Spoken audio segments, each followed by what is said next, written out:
Bonjour, bon après-midi, bonsoir pour tous ceux qui nous associent. Dans cette vidéo, nous allons voir ensemble comment nous voir procéder alors pour définir le genre d'animation ainsi que le minutage des diapositives dans le logiciel Microsoft PowerPoint. Une fois que nous avons déjà lancé le logiciel Microsoft PowerPoint, il y a déjà aussi saisi des diapositives. Je vais vous montrer alors comment vous pouvez déterminer les animations. Alors, étape à étape pour cette vidéo. Une fois que vous voudrez alors définir un type d'animation, il faut ça sélectionner d'abord et ça sera ici, vous êtes premièrement dans l'onglet animation. Vous voyez ici que j'ai déjà dans l'onglet animation. Si vous trouvez que vous n'y êtes pas, il faut y rejoindre le premier, réaliser toutes ces activités en rapport avec la détermination.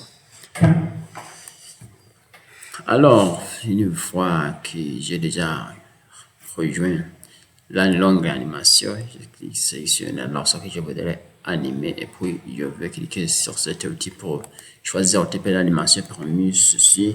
Et si je vois que je ne suis pas intéressé de ce qui se trouve ici, je peux même aussi utiliser tout cela.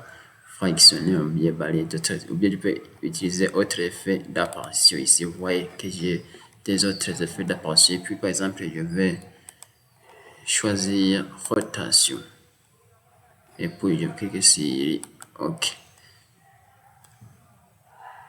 Et alors si je la liste à fait de détermination de test diapositive, je vais cliquer sur onglet diaporama et puis je vais cliquer sur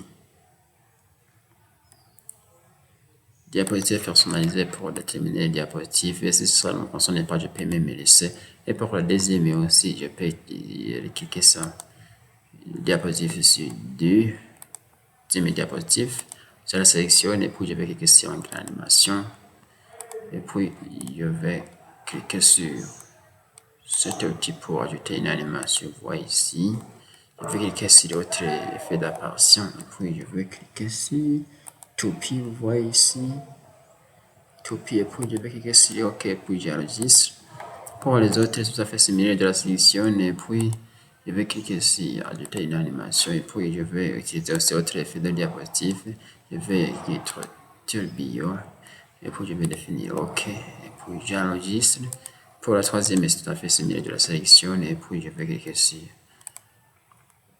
ajouter une animation. Et puis je vais ajouter autre effet en phase. Je peux assembler. Ou bien je peux même ajouter des attires ou bien un pilier. Je peux cliquer aussi même sur chanceler, vous voyez. Et puis je vais cliquer sur OK. Et j'enregistre toujours. La 4, 5e, c'est tout à fait similaire. Je la sélectionne et puis je clique sur ajouter une animation et puis je vais cliquer sur autre mouvement et puis je vais choisir ceci, étoile assis blanche, vous voyez ici. Je clique sur OK. Et puis pour la centre diapositive, tout à fait similaire, de la sélectionne. Et puis je vais cliquer sur ajouter une animation et puis rotation. Pour les autres, j'enregistre toujours, 7e, je la sélectionne et puis je clique sur l'animation pour ajouter une animation. Vous voyez que je suis en train d'ajouter une animation. Et puis je vais cliquer sur ajouter un effet d'apparition. Je sélectionne n'importe quel genre d'apparition. Je vais cliquer sur une vague. Vous voyez ça aussi, ça, c'est une vague. J'enregistre. Et puis ici, je voudrais aussi faire toutes ces modifications pour d'autres diapositives. Je clique sur la 8e diapositive et puis je vais cliquer sur onglet animation et puis je sélectionne et puis je vais cliquer sur ajouter une animation. Je vais mettre en lecture et puis je vais même ici définir un type de transition apparition et puis je vais définir abondi et puis je vais enregistrer. Vous voyez ici. Et puis, je vais prendre la dernière qui est en mes diapositives. C'est tout à fait similaire pour tous ces procédures. Je la sélectionne et puis je vais aussi cliquer sur animation. Et puis, je vais sélectionner, ajouter une animation. Et en fait, je clique sur autre effet d'apparition. Vous voyez que j'ai déjà, je peux choisir ici des points. Et puis, je clique sur OK.